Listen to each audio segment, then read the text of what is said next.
All right, once again, listening in there on the Senate floor, but this event has just gotten underway here. Senators meeting with Secretary NATO General Rutte.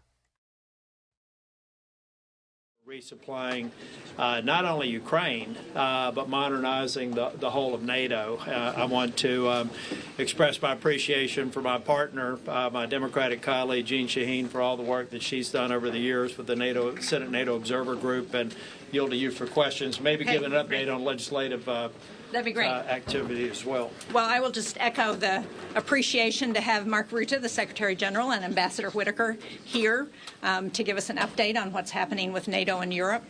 I reported to them that we're very excited that in the Senate Foreign Relations Committee this morning we passed out the first 3 bills that address Russia's unprovoked war in Ukraine today. One would declare Russia a state sponsor of terrorism because of their kidnapping of Ukrainian children, and the second would allow us to move forward using the repossessed assets from Russia to support Ukraine in this war, and the third would be to take an effort at China to stop the war effort, their support for the war effort from China. All of those bills passed unanimously out of committee, have strong bipartisan support, and we look forward to getting them to the floor soon so that we can join the Europeans as they look at using the repossessed assets in Ukraine and all join hands and do everything we can to support Ukraine. So, Secretary General, thanks for being here. Thank you so much for hosting me and Ambassador Whitaker this morning. And I want to thank the senators for their staunch support for NATO. Since President Trump was re-elected, NATO has been renewed, reinvigorated. We decided in The Hague under his leadership to spend 5% on defense, therefore also basically equalizing what the Europeans and Canada are spending on defense with the US. So the Europeans and the Canadians stepping up. Also when it comes to Ukraine, the President deciding to send weapons again to Ukraine, but paid for by allies. We are working very hard on that project. The first couple of billion of weapons already shipped into Ukraine from the US, paid for by allies. And of course Europeans stepping up when it comes to security assurances for Ukraine post a long-term ceasefire or peace deal. But of course we all pray for that to happen soon. I will see the President later today. We will discuss further how we from NATO can be helpful in delivering his vision of getting a full-scale peace in Ukraine, which of course we all pray for after his enormous success in Gaza. So again, thank you so much for hosting us, senators, and thank you for your leadership. We've got time for a couple of questions. Secretary General, Sky News, can we just ask, is your visit here at this moment not an indication that President Trump's meeting with President Zelensky on Friday was a total disaster? No, not at all, because this was already planned before. I was texting with the President after the enormous success in Gaza, and we said, hey, let's have a meeting in Washington to discuss how we now can deliver his vision on peace in Ukraine. And when it comes to the meeting last week, Friday, you have also heard President Zelensky. I think that was a good meeting. It was a successful meeting. It's exactly what we need. It's the American president who broke the deadlock with Putin in February, took that leadership role, which only he can, and he is delivering. And I'm really commending him for that. So that was a good meeting, and we will build on that. Secretary General, can I just ask you, recently Donald Trump suggested that Ukraine could win back all lost territory. Now he's saying something quite different. How worried are you that in that phone call with Vladimir Putin, he persuaded the president to go softer on Russia?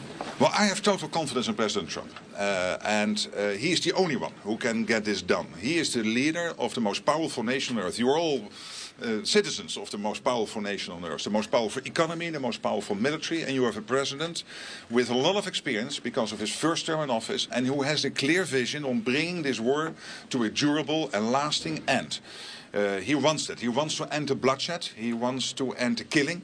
And he knows how important it is. And this is a big deal for him, for all of us. So his leadership here is crucial. He is clearly providing it. And he has to dialogue with all the leaders. He has to dialogue with Putin. He has to dialogue with Zelensky, exactly as he did in Gaza, putting pressure on all relevant parties to get the deal done. And that's exactly what he is doing here. Mr. Secretary, Right here. thank you, Senator. Two questions for you. The first, to that end, do you believe another meeting between President Trump and Vladimir Putin would be productive? And second, do you think a ceasefire is necessary before real negotiations can start? Well, let's start with the second question. The president himself was very clear this weekend. Stop where you are, which sounds simple, but of course is also exactly right. So I was I totally agree with him. Stop where you are. That's the main message. And again, we will dialogue this afternoon further, and I'm there to help him to deliver whatever NATO can do. Me personally, the ambassador, all of us can do to help him to deliver on that vision. And clearly, going forward, I cannot now predict exactly what type of meetings in what type of setting will happen. But it will mean a lot of discussions with all the leaders involved, including the presidents of Russia and Ukraine, no doubt. Should that happen together? Secretary General, you mentioned the success in Gaza. What do you think can be replicated when it comes to negotiating between Russia and Ukraine? And then to the senators, what do you think is the cost of the delays on sanctions that we've seen so far? Well, you know, every conflict obviously is different. And at the same time, you can draw lessons. And I think what the president did at Gaza, and let's not forget, this is a huge win. And only he was in a position to do it. And he took the risk, he took the leadership role, and he used the enormous power of the United States and leveraged this with his leadership to get the deal done on Gaza. And I commend him for that. And now he wants to do the same, as he's been doing since February, when he had his first phone call with President Vladimir Putin of Russia. And all the discussions he had with NATO leaders, with, of course, the president of Ukraine. He wants to deliver the same for the war in Ukraine. Again, I cannot now predict exactly by what steps this will all happen, but obviously it will still mean a lot of discussions. It will not end tomorrow. But I'm fairly confident that we can deliver on this vision. It looks like the summit is on ice now. Do you welcome that delay? Again, I'm not going to comment on every step in the process because it's very difficult for me to assess exactly how that process will now evolve. But clearly, in the future, there will be many more discussions with the leaders of Ukraine and of Russia in whatever format, in whatever setting, to deliver peace. Thank you all. Just on the point of saying one thing that we should be very clear with the Secretary General. We're having discussions about NATO allies putting 5% into meeting 5% standard for NATO support. They're doing things very, very differently, and they're doing things differently because President Trump has pressed the issue. And I believe that President Trump is best positioned to bring a lasting peace to Ukraine. We're going to have discussions about how we can continue to enable him with legislative action on sanctions in particular, which I'm interested in. But I think we also have to follow his lead. Thank you all very much. Are you planning to move these bills that you passed as a package? That hasn't been determined yet. Okay, thanks. And that was NATO Secretary General Rutte, as well as other senators speaking about the Senate support for NATO, also speaking on Ukraine here as you are taking a live look at the Capitol. And we also do know